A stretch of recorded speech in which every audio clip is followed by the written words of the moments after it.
ইসলাম ব্যবসা বাণিজ্যের ক্ষেত্রে কি কি নীতি অবলম্বনের জন্য নির্দেশ করেছে? জাযাকুমুল্লাহু খাইরান। বিসমিল্লাহি ওয়াসসালাতু ওয়াসসালামু আলা রাসূলিল্লাহ। মানুষ যে সকল উপার্জনের মাধ্যমে জীবিকা নির্বাহ করে তার মধ্যে অন্যতম ব্যবসা বাণিজ্য। জি, আল্লাহ রাব্বুল আলামিন কোরআনে কারিমে বলছেন, আহাল্লাল্লাহুল বাইআ ওয়া হাররামার রিবা। সূরা আল বাকারার 275 নম্বর আয়াতে যে ব্যবসা বাণিজ্যকে আল্লাহ হালাল করেছেন, সুদকে আল্লাহ হারাম করেছেন। কোরআনে কারিমের সর্ববৃহৎ আয়াত 282 নম্বর আয়াত সূরা আল বাকারার, এই আয়াতটি হলো ব্যবসা বাণিজ্যকে বিষয়বস্তু করে আল্লাহ রাব্বুল আলামিন এই আয়াতটি নাজিল করেছেন। তাহলে বোঝা গেল ব্যবসার গুরুত্ব মানব জীবনে অনেক বেশি। বিশ্বনবী মুহাম্মদুর রাসূলুল্লাহ সাল্লাল্লাহু আলাইহি সাল্লাম তার জীবিকা নির্বাহের জন্য যে কাজগুলো উপার্জনের মাধ্যম হিসেবে গ্রহণ করেছেন তার মধ্যে অন্যতম ছিল ব্যবসা বাণিজ্য। এবং তিনি এটাও বলেছেন, আত্তাজিরুস সাদুকুল আমিন মান নাবিয়িন ওয়াস সিদ্দিকিন ওয়াস শুহাদা ওয়াস সালিহিন। এখানে কয়েকটা নীতিমালা আল্লাহ রাসূলের হাদিসও তুলে ধরা হয়েছে। সাদুক সত্যবাদী, আমিন বিশ্বস্ত, এমন ব্যবসায়ীর হাসর হবে অথবা জান্নাতে তার আসন হবে নবী, রাসূল, সিদ্দিকিন, শুহাদা এবং নেককার বান্দাদের সাথে।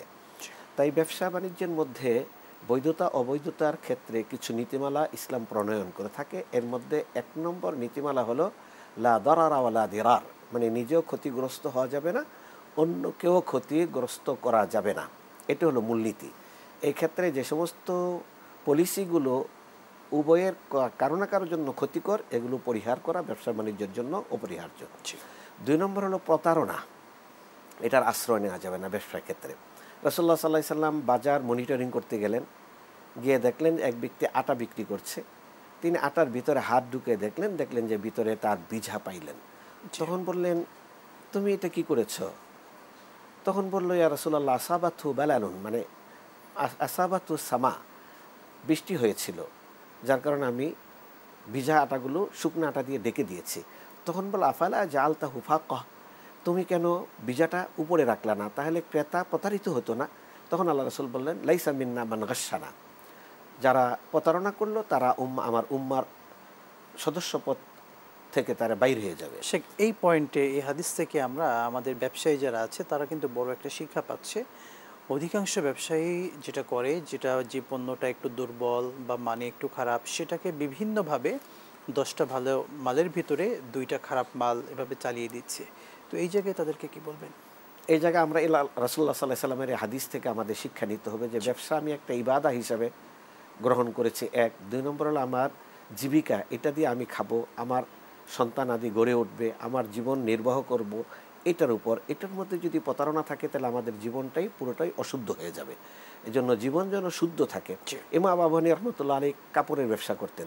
তিনি একসময় একটা ভুল ক্রমে টুটাফাটা কাপড় তিনি বিক্রি করে ফেলেছেন, যার কারণে তার সমুদয় অর্থগুলোই তিনি বিক্রেতা বা ক্রেতাকে শনাক্ত করতে পারেননি বিধায় পুরা মালটাই তিনি আল্লাহর রাস্তায় ওয়াকফ করে দিলেন বা দান করে দিলেন। তিনি এটা ভোগ করেন নাই যে এই অসৎ অথবা একটু প্রতারণা হয়ে গেছে, এটা আমার অগোচরে, এটা আমি ভোগ করব না।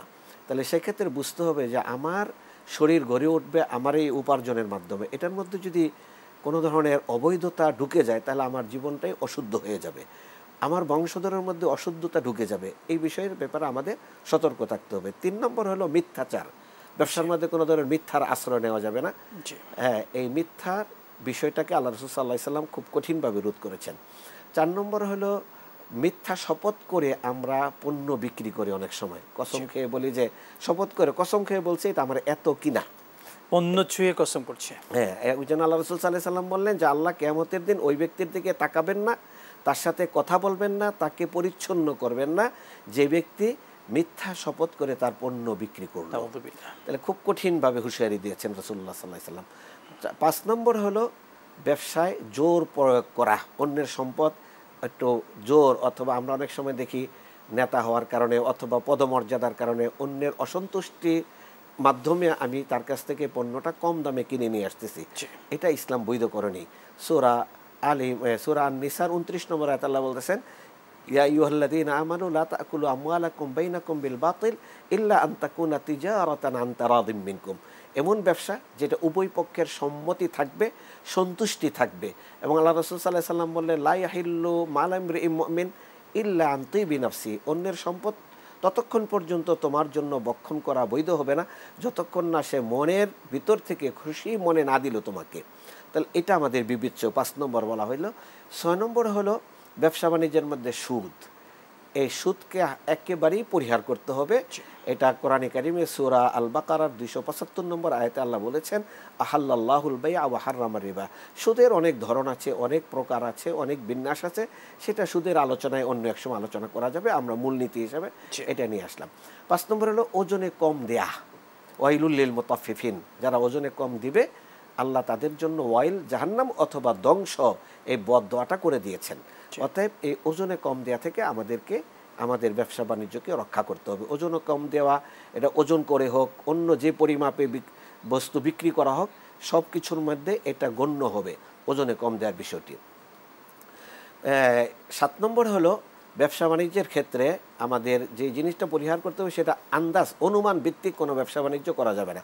যেমন পানির মধ্যে মাছ বিক্রি করা, গাছের মধ্যে ফল বিক্রি করা, এটা যদি আমরা কেজি দরে বিক্রি করে জায়েজ, কিন্তু এটা যদি ঠিকা বিক্রি করি তাহলে এটা ইসলাম বৈধতা দেয় না। কারণ এটা ঠিকা বিক্রি করলে এটা দেখা যাচ্ছে না।